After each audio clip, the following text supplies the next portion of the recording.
చేశారు. అప్పుడే చేసాము, అప్పుడే చేసాము. 23వ తారీఖు నాడు వచ్చి ఆశ్రయ బటన్ నొక్కాం. అప్పుడే బ్యాంకుల్లో డబ్బులు వేసి విడతల భారీగా చేసుకొస్తున్నాం.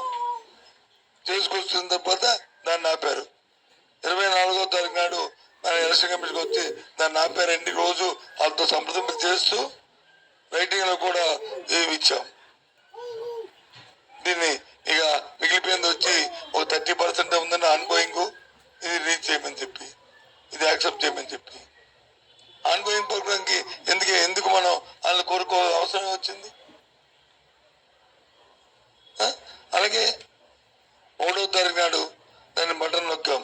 ఆ డబ్బును కూడా 100 కోట్లు ఇచ్చాం. మిగతాది కూడా విడతల వారి ఇస్తున్నాం. దాన్ని కూడా ఆపారు.